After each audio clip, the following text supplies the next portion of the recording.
नमस्कार साथियों, क्लास 10 के पॉलिटिकल साइंस की कक्षा में आपका स्वागत है। आज हम लोग झारखंड बोर्ड में पूछे गए प्रीवियस ईयर क्वेश्चन की प्रैक्टिस करेंगे। तो ना केवल हम लोग प्रीवियस ईयर क्वेश्चन की प्रैक्टिस करेंगे बल्कि इन कुछ क्वेश्चनों के माध्यम से पूरे चैप्टर के कॉन्सेप्ट को भी क्लियर करने की कोशिश करेंगे। तो बिना समय गंवाए हम लोग शुरू करते हैं पहले क्वेश्चन को।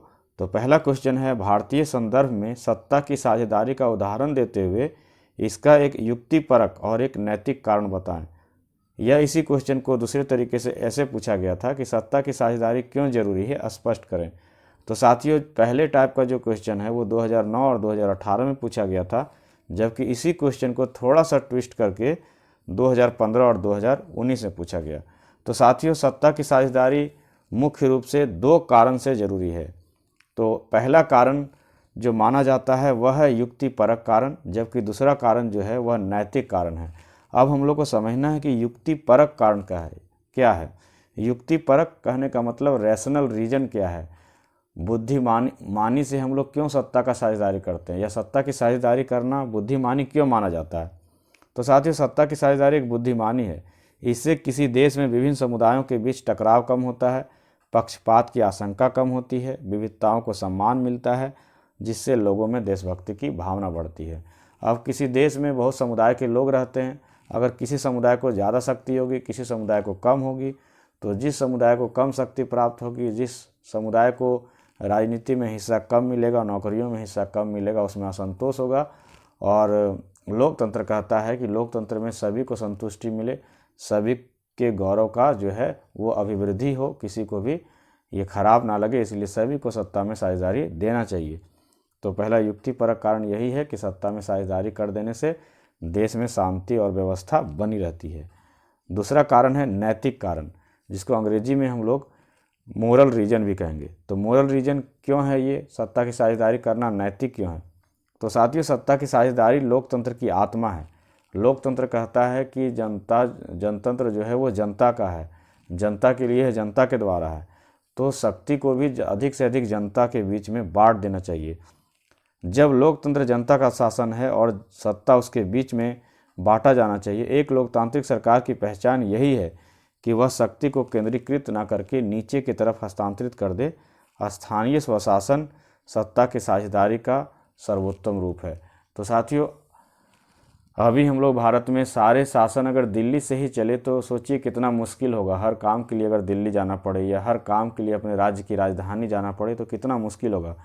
तो नैतिक कारण भी यही है कि आम आदमी का काम जो है वो उसके गांव में हो जाना चाहिए, उसके पंचायत में हो जाना चाहिए, और अधिक से अधिक लोगों को एंगेज रखना चाहिए। किसी एक ही व्यक्ति के पास सारी शक्ति नहीं देना चाहिए। तो अगर एक ही व्यक्ति के पास ज़्यादा शक्ति दे दिया जाएगा तो शक्ति जो है वो निरंकुश हो जाएगी।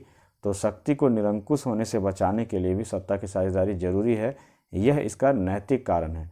तो एक है युक्तिपरक कारण, जिसमें हम लोग सोच समझ कर देखते हैं कि लाभ है सत्ता का साझेदारी करना, और दूसरा है नैतिक कारण कि लोकतंत्र का तकाजा है, लोकतंत्र कहता है कि सत्ता का साझेदारी होना चाहिए।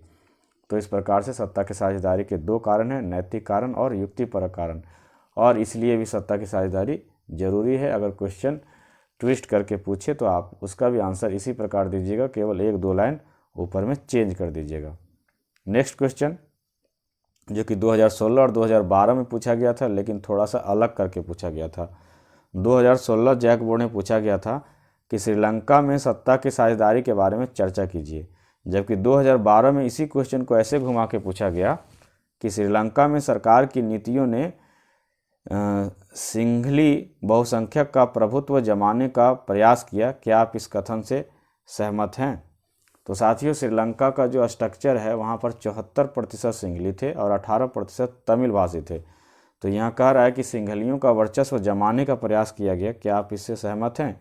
यह फिर पूछा गया कि उसमें कैसे सत्ता की साझेदारी किया गया। तो चलिए हम लोग देखते हैं। श्रीलंका की सरकार ने अपने बहुसंख्यक वर्ग सिंघली का पक्ष लिया और अल्पसंख्यक वर्ग को उपेक्षित किया। मैंने पहले ही बता दिया कि 74% सिंघली थे और 18% जो थे वो तमिल थे। तो वहाँ पर ऐसे कानून बनाए गए जिससे कि सिंघलियों को ज़्यादा लाभ हो रहा था और तमिल उपेक्षित महसूस कर रहे थे। इसका नतीजा यह हुआ कि श्रीलंका जो है वो गृह युद्ध के चपेट में आ गया। अब हमको ये बताना है कि श्रीलंका की सरकार ने ऐसे कौन कौन से कदम उठाए तो पहला कदम इस तरह था कि 1956 में श्रीलंका की सरकार ने कानून बनाकर सिंहली को एकमात्र राजभाषा घोषित कर दिया, जिससे तमिल भाषी उपेक्षित महसूस करने लगे। साथ ही हमारे देश में 22 भाषा को अनुसूचित भाषा में रखा गया है और किसी भाषा पर लादा नहीं गया है, जबकि श्रीलंका में 1956 में कानून बना दिया गया और उस कानून के द्वारा केवल सिंहली भाषी को ही एकमात्र राजभाषा जो है स्टेट लैंग्वेज बनाया गया। दूसरा, नए संविधान में बौद्ध धर्म को संरक्षण और बढ़ावा देने का बात किया गया। भारत एक धर्मनिरपेक्ष देश है, यहाँ पर किसी धर्म को विशेष महत्व या विशेष उपेक्षा नहीं की जाती है, जबकि श्रीलंका में यह किया गया कि बौद्ध धर्म को सरकार के द्वारा जो है संरक्षण दिया गया, जिससे दूसरे धर्मावलंबियों में थोड़ा सा असंतोष हुआ। फिर है विश्वविद्यालयों एवं सरकारी नौकरियों में सिंहलियों को प्राथमिकता देने की नीति अपनाई गई। अब यूनिवर्सिटी में या फिर गवर्नमेंट जॉब में सिंहलियों को ज़्यादा महत्व दिया जाने लगा और तमिलों को कम महत्व दिया जाने लगा, जिससे कि तमिल लोग जो कि मुख्य रूप से हिंदू और मुसलमान थे, उनको अपने भाषा और अपने धर्म के प्रति लगा कि सरकार जो है उपेक्षा कर रही है।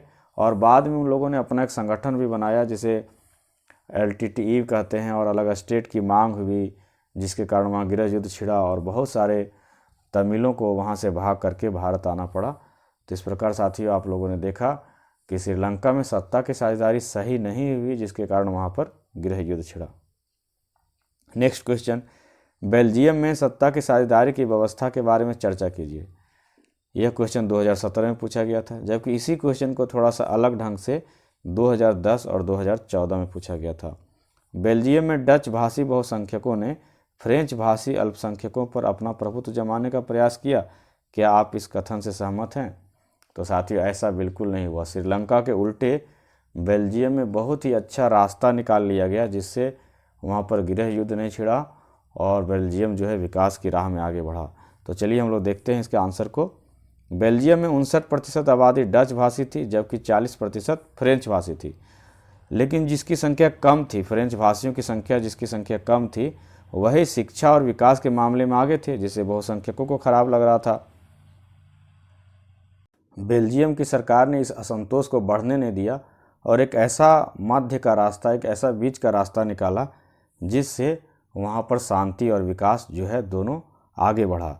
तो देखिए क्या क्या वहाँ पर किया गया संविधान में व्यवस्था। पहला व्यवस्था यह किया गया कि केंद्रीय सरकार जो सेंट्रल गवर्नमेंट थी, उसमें डच भाषी और फ्रेंच भाषी के मंत्रियों की संख्या बराबर कर दी गई कि चलिए जिसकी भी संख्या ज़्यादा हो कोई बात नहीं, जो सेंट्रल गवर्नमेंट होगा उसमें डच भाषियों और फ्रेंच भाषियों की संख्या जो है, मंत्रियों की संख्या वो बराबर होगी।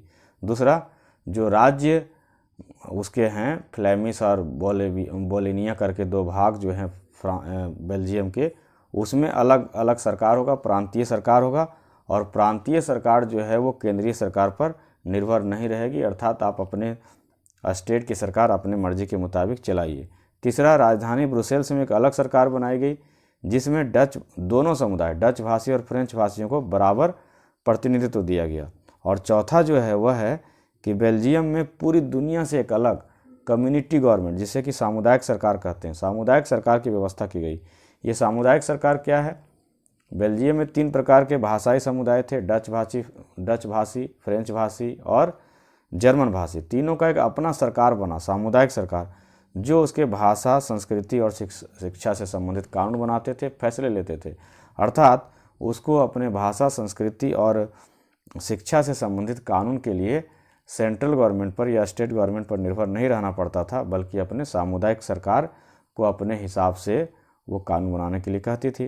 तो इस प्रकार बेल्जियम में श्रीलंका की तरह व्यवस्था नहीं हुआ और बेल्जियम ने बहुत ही अच्छा एक रास्ता निकाल लिया, जिससे वहाँ पर सत्ता की साझेदारी अच्छी हुई और वह विकास के रास्ते में आगे बढ़ा। नेक्स्ट क्वेश्चन, जो कि 2020 पिछले वर्ष पूछा गया था, आधुनिक लोकतांत्रिक व्यवस्था में सत्ता की साझेदारी के अलग अलग तरीके क्या हैं, अथवा सत्ता की साझेदारी के प्रकारों का वर्णन करें।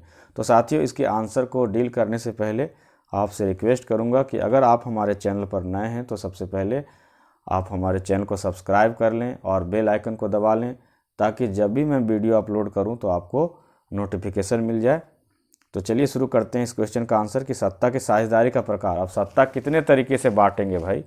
तो सत्ता को बांटने का जो आधुनिक स्वरूप है वो 4 तरीका है। पहला है सत्ता का क्षैतिज वितरण। क्षैतिज वितरण क्या होता है? हॉरिजेंटल जिसको अंग्रेजी में कहते हैं, एक समान वितरण, मतलब कोई भी कम या अधिक नहीं है। जैसे कि भारत में सरकार के 3 प्रमुख अंग हैं, कार्यपालिका, विधायिका और न्यायपालिका। दुनिया में भी आजकल यही मॉडल चल रहा है, कार्यपालिका, विधायिका और न्यायपालिका। तो इसमें क्षैतिज रूप से सत्ता बटी होती है, ना कार्यपालिका बड़ी है, ना विधायिका बड़ी है, ना न्यायपालिका बड़ी है। तीनों अपने अपने क्षेत्र में स्वतंत्र हैं तब तक जब तक कि कोई संविधान का उल्लंघन नहीं कर रहा है। इन लोग एक दूसरे के काम में तभी बाधा डालते हैं जब संविधान का उल्लंघन वाली कोई बात हो जाती है। तो इस प्रकार के अंकुश को कहते हैं नियंत्रण एवं संतुलन की व्यवस्था। तो हमारे भारत में सत्ता का क्षैतिज वितरण जो है वो न्यायपालिका, विधायिका और कार्यपालिका के बीच में है। नेक्स्ट देखते हैं कौन सा तरीका है, सत्ता का ऊर्ध्वाधर वितरण। ऊर्ध्वाधर वितरण का मतलब होता है ऊपर से नीचे, उदग्र, या फिर हम लोग इंग्लिश में कह सकते हैं वर्टिकल, ऊपर से नीचे सत्ता का बंटवारा है। जैसे हमारे देश में केंद्र सरकार ज़्यादा शक्तिशाली है, फिर उससे कुछ कम शक्ति राज्य सरकारों को है, और उससे कुछ कम शक्ति जो है वो क्षेत्रीय सरकारों का है। तो इस प्रकार शक्ति जो है वो केंद्र स्तर पर, राज्य स्तर पर और स्थानीय स्तर पर बटी होती है। तो इस प्रकार के सत्ता के वितरण को हम लोग कहेंगे सत्ता का ऊर्ध्वाधर वितरण या सत्ता का ऊर्ध्वाधर साझेदारी। तीसरा, विभिन्न सामाजिक, धार्मिक और भाषाई समूह में सत्ता की साझेदारी। साथियों, कुछ भाषाई समूह, कुछ भाषा, एक भाषा बोलने वाले लोग, एक धर्म मानने वाले लोगों के बीच भी शक्ति होती है। जैसे कि बेल्जियम में सामुदायिक सरकार के पास भी कुछ शक्ति है, जो कि इस प्रकार के वितरण का सबसे अच्छा उदाहरण है। भारत में भी यहाँ जो अल्पसंख्यक भाषाई रूप से हैं, धार्मिक रूप से हैं, उनको विशेष दर्जा प्राप्त है और उनकी रक्षा जो है संविधान करती है। साथ ही साथ जो सामाजिक और आर्थिक रूप से पिछड़े हुए हैं उनको भी आरक्षण दिया गया है। तो हम लोग कह सकते हैं कि सत्ता जो है भाषाई, धार्मिक और सामाजिक समूहों में भी बटी हुई है। और जो लास्ट वितरण है साथियों, वह है राजनीतिक दलों और दबाव समूहों के भी सत्ता की साझेदारी। राजनीतिक दल का उद्देश्य ही होता है अधिक से अधिक सत्ता प्राप्त करना, सत्ता में अपना पोजीशन लाना। तो हर पार्टियां चाहती है कि वो अपनी विचारधारा से जनता को प्रभावित करे और सरकार पर काबिज हो, ताकि अधिक से अधिक सत्ता का उपभोग कर सके। और अगर वो ऐसा नहीं कर पाती है तो उन्हें विपक्ष में बैठना पड़ता है। दूसरी तरफ समान पेशा वाले लोग, समान व्यवसाय वाले लोग, जैसे शिक्षक है तो शिक्षकों का एक अपना ग्रुप है, एक समूह है, संघ है। छात्रों का संघ होता है कॉलेजों में। उसी प्रकार किसानों का भी संघ आप देख रहे हैं कि आंदोलन कर रहा है। वकीलों का संघ होता है, पुलिस का संघ होता है। तो सभी एक जैसा पेशा वाले, एक जैसे प्रोफेशन वाले लोगों का एक प्रेशर ग्रुप होता है। और ये प्रेशर ग्रुप क्या करती है, सरकार पर प्रेशर डालती है कि आप हमारे हित में, आप हमारे फेवर में कानून बनाइए, और वैसा कराने में वो बहुत बार सफल भी होते हैं। तो इस प्रकार राजनीतिक दलों में और दबाव समूहों के बीच भी सत्ता की साझेदारी होती है। तो साथियों, सत्ता की साझेदारी के 4 रूप आपने देखा, सत्ता का क्षैतिज वितरण, सत्ता का ऊर्ध्वाधर वितरण, विभिन्न सामाजिक, भाषाई और धार्मिक समूहों में सत्ता का वितरण, और एट लास्ट आपने देखा राजनीतिक दल और दबाव समूहों के बीच सत्ता की साझेदारी। तो इसके अलावा कुछ ऑब्जेक्टिव क्वेश्चन भी बीच बीच में पूछे गए हैं। जैसे श्रीलंका खाली जगह में आज़ाद हुआ, तो साथियों श्रीलंका 1948 ईस्वी में आज़ाद हुआ। फिर यह भी पूछा गया है कि बेल्जियम में डच भाषियों की संख्या कितनी है, तो आपको याद रखना होगा कौन 59 है, कौन 40 है। तो कुछ ऑब्जेक्टिव क्वेश्चन भी पूछे जाएंगे। और इस बार सबसे ध्यान रखने वाली बात यह है कि ऑब्जेक्टिव क्वेश्चन जिस चैप्टर से पूछे जाते थे, जाति, धर्म और लैंगिक मसले, उसे कोर्स से बाहर कर दिया गया है। तो किसी दूसरे चैप्टर से भी ऑब्जेक्टिव क्वेश्चन पूछा जाएगा, इसलिए हर चैप्टर के MCQ की प्रैक्टिस जो है आपको करना अनिवार्य है। तो साथियों, आज का वीडियो आपको कैसा लगा आप कमेंट बॉक्स में ज़रूर लिखिएगा, और आपका क्या सुझाव है यह भी दीजिएगा। तो मिलते हैं इसी प्रकार के अगले वीडियो में, तब तक के लिए जय हिंद, जय भारत।